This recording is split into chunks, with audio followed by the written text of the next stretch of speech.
I never imagined life would change so drastically at 55. For years, I had walked through my days like a ghost, slipping through rooms filled with memories, surviving but not truly living. Widowhood, once a distant word, had become my quiet companion, curling into the corners of my home and my heart. The routines were safe, almost sacred, afternoons spent reading, evenings marked by television murmurs and tea cooling on a bedside table. But something shifted inside me, quietly, subtly, like a whisper I hadn't meant to hear. Maybe it was the loneliness that finally grew too loud, or maybe it was the stack of travel books that had begun to feel less like escapism and more like regret. I couldn't tell you why I chose Morocco. It wasn't the top of any bucket list. I booked the trip on a whim, not out of bravery or curiosity, but out of a desperate need for something, anything, different. One more chapter before the book closed. The airport was a blur of bodies and rolling suitcases, the air humming with conversations in unfamiliar languages. Amid all the movement, I felt still. Still, and strangely invisible. Until I saw him. He was helping an elderly couple lift their luggage onto a trolley, smiling in that unself-conscious way that rare people do, warm, genuine, uncalculated. There was something about his presence that defied explanation. He didn't just move through space, he filled it with ease, with quiet confidence. I watched for a moment longer than I should have, then forced my eyes away, embarrassed at the odd flutter in my chest. Later, at the hotel, I was struggling to manage my suitcase up the steps, dignity losing a slow battle against stubborn zippers and gravity, when that same voice broke through the din. "Need a hand, hmm?" I turned. It was him. His tone was soft, polite without being distant. His smile hadn't changed. "Yes, please," I said, trying to steady both my suitcase and my composure. He introduced himself as Tar. 25. From Seoul. That surprised me, both the age and the openness. I braced for the inevitable awkwardness, but it never came. He spoke with an easy candor, without the flippant edge youth often wears like armor. And there was no performance to his kindness. It wasn't about impressing anyone. It simply was. The next morning, I boarded the tour bus early, clutching a paperback and my coffee like shields. The plan was to disappear into words and windows. But fate, it seemed, had rewritten the itinerary. Tar slid into the seat beside me just before the bus pulled away. At first, our conversation was light, trivial, even. Weather. Books. The oddities of airport food. But he asked questions differently. Not to pass time, but as though he truly wanted to understand, to know. When I told him I was a retired librarian, he lit up. Most people offered polite nods, sometimes a joke about overdue books. He leaned in and said, "And my grandmother raised me on stories. She believed books taught you how to be human." He said he wanted to be a writer someday. I smiled, surprised at how easily the conversation flowed. Not flirtatious, not forced, just natural. As though the years between us collapsed under the weight of shared humanity. That afternoon, the tour brought us to the edge of a desert town. Sand stretched toward the horizon like a dream dissolving in the sun. As the group snapped photos and chattered in clusters, Tar turned to me. "Let's go where the tourists don't," he said. I blinked. "Where?" "Somewhere quieter," he replied. "I know a village nearby. We can take a shared taxi. Just for the afternoon." I hesitated. Common sense wrestled with impulse. But there was no pressure in his gaze, only patience. In that moment, it didn't feel like a risk.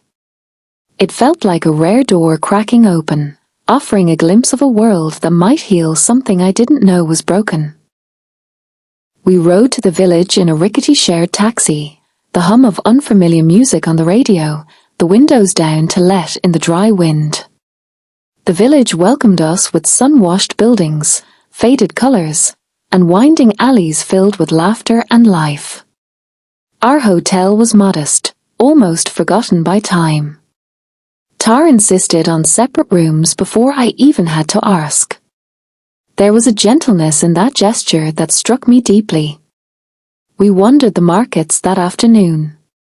He pointed out spices, described the names of herbs in his native tongue, and shared pieces of his childhood. His grandmother sounded like a woman of strength and stories, of laughter and steel. In return, I shared fragments of my life, how I lost my husband when I was just past 40, how the silence that followed had become a second skin. He listened, not passively, but with an attentiveness that was rare and disarming. That evening, we dined on the rooftop terrace under a sky riddled with stars. The food was simple, fragrant, comforting. I can't recall every word we spoke, but I remember how I felt, present, awake. When he reached across the table to touch my hand while emphasizing something he was saying, I didn't flinch. The gesture wasn't charged, it was grounding. A reminder that I was still here. Still touchable. Still real. The next morning, the scent of spices and sunlight stirred me from sleep. Tar knocked gently and asked if I'd join him for breakfast in the courtyard. I found myself smiling before I even answered. Over mint tea and warm bread, he spoke of his dream to understand people, not just facts about them, but their fears, their silences, their unspoken losses. He wanted to write stories that didn't just entertain but healed. I told him I believed he could. I meant it. As we walked through sunlit alleyways and into quiet courtyards, he told me things I didn't expect. He had never known his parents. His grandmother had raised him with love and firm hands. He often felt like an outsider among his peers. Too introspective, too quiet.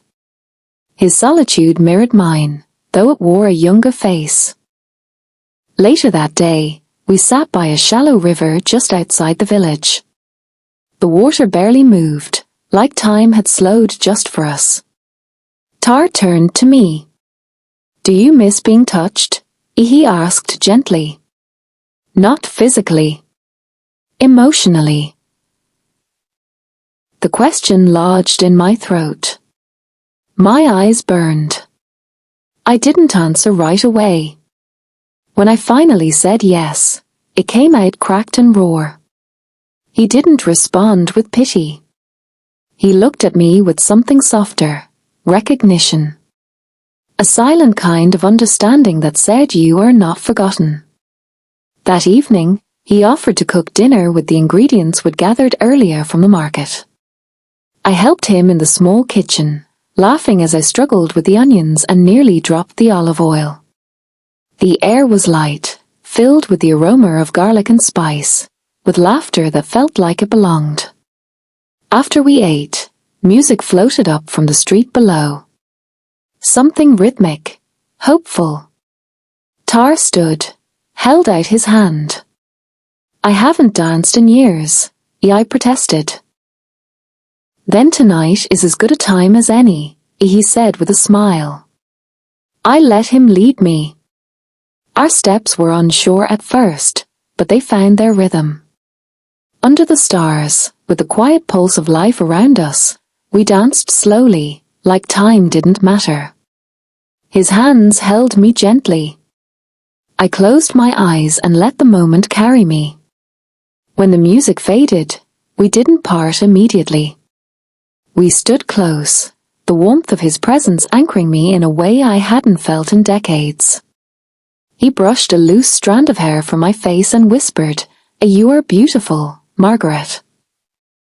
My name had never sounded like that. My heart ached, not with sorrow, but with something tender and unfamiliar. That night, I lay awake, not with longing, but with a peaceful ache. I mattered again. Not because someone desired me, but because someone saw me. The days that followed unfolded with the soft magic of something unspoken, but deeply felt. We explored more villages, shared more stories, laughed more freely. The pace of our companionship wasn't rushed. It was like a slow dance across time and loss, an exchange of souls more than anything else. And as the end of the trip loomed, a quiet sorrow crept into my thoughts. Not for what had happened, but for what might never happen again. We moved through the town like quiet companions in an old novel, pages unfolding slowly, chapters finding their rhythm.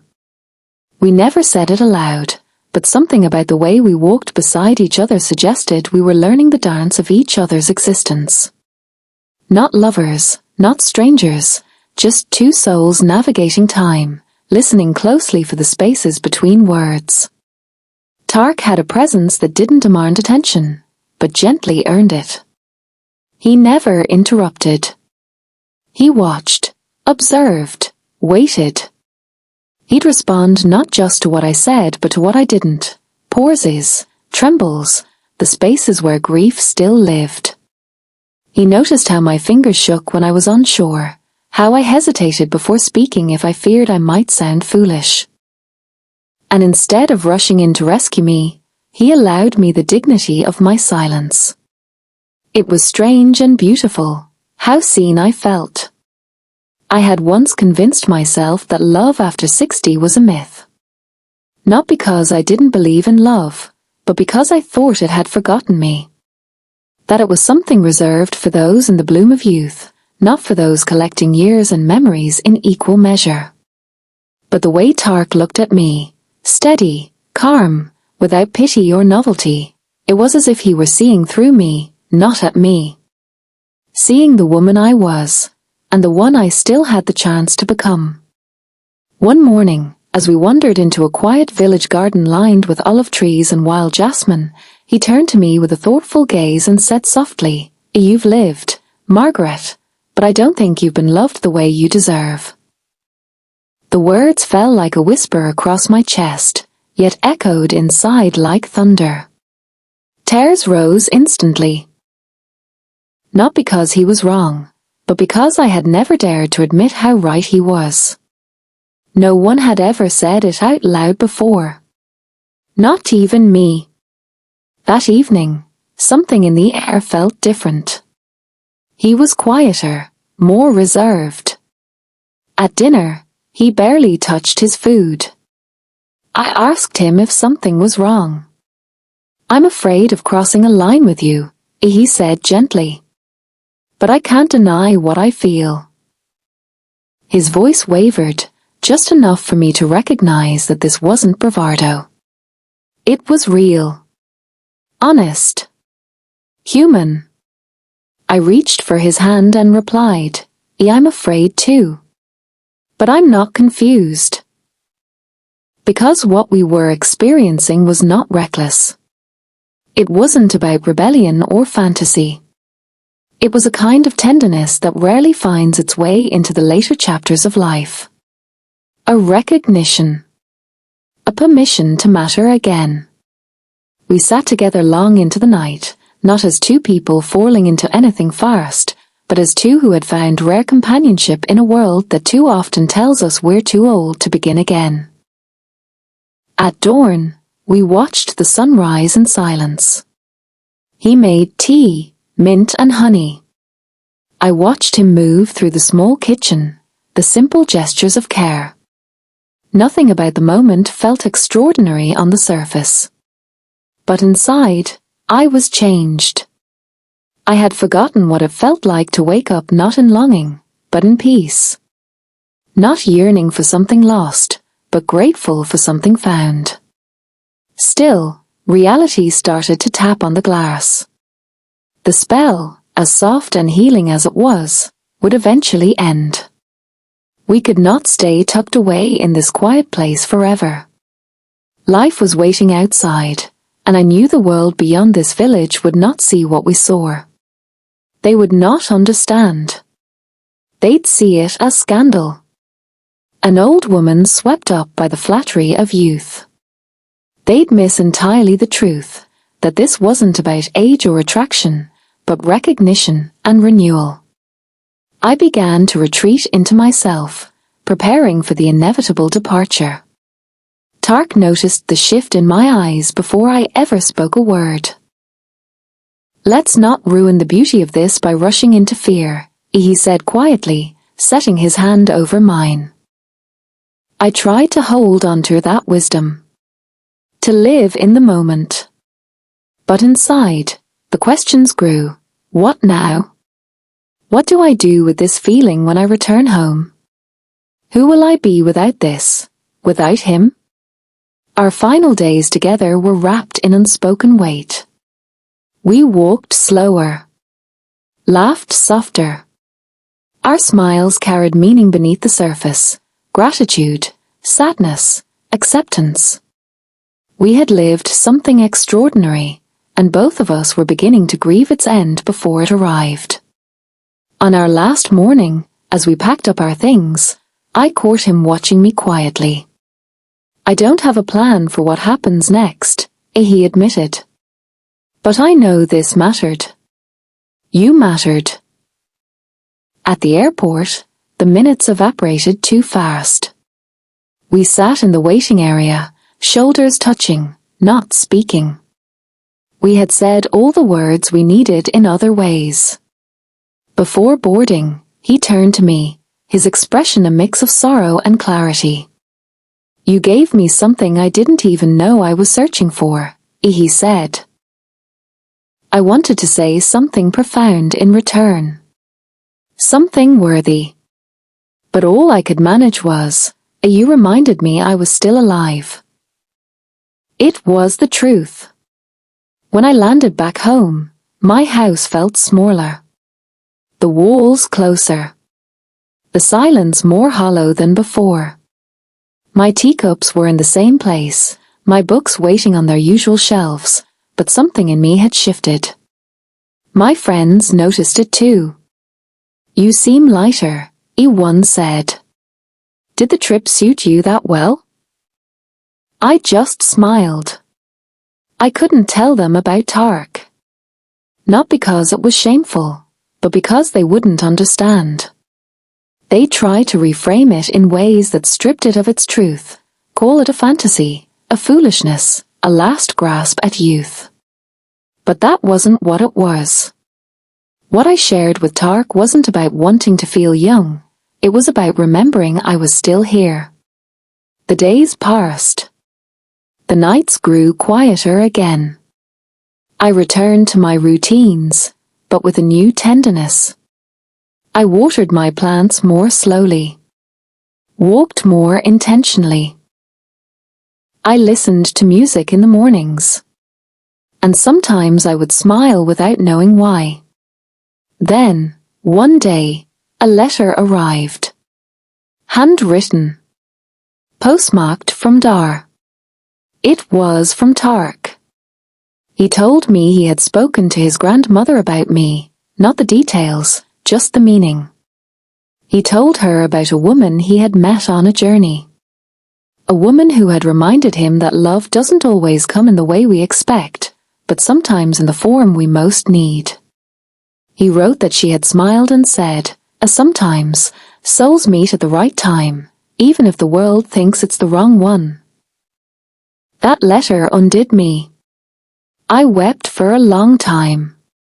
Not from sadness, but from the deep affirmation that what we had shared was real. That even if we would never share daily life again, even if we never saw each other's faces again, it was not for nothing. That time was not a mistake.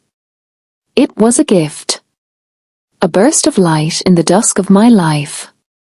A reminder that being alive isn't only about surviving, it's about feeling, risking, hoping. The true betrayal wouldn't have been in what I allowed myself to experience with Tarek.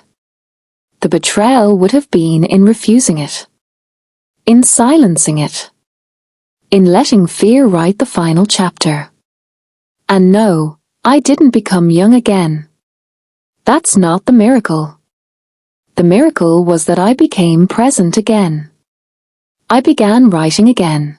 Journals, mostly. Reflections. I even began sketching the garden we visited. I kept a small photograph of the Moroccan hills on my nightstand. And though I never told my friends the full story, I began speaking about second chances in abstract terms, about the ways life whispers when you think it's done talking. Sometimes, at night, I still think about his voice. The steadiness of it. The car. I don't know where his path has taken him. Maybe he's writing. Maybe he's moved on. But somewhere in this world is a man who reminded a tired woman that she hadn't yet finished becoming who she was meant to be. And maybe that's enough. Thank you for watching interesting stories of Moody Tales. Kindly like, subscribe and share to get more interesting and educative stories. That's much better than this best wishes. From here, have a nice day.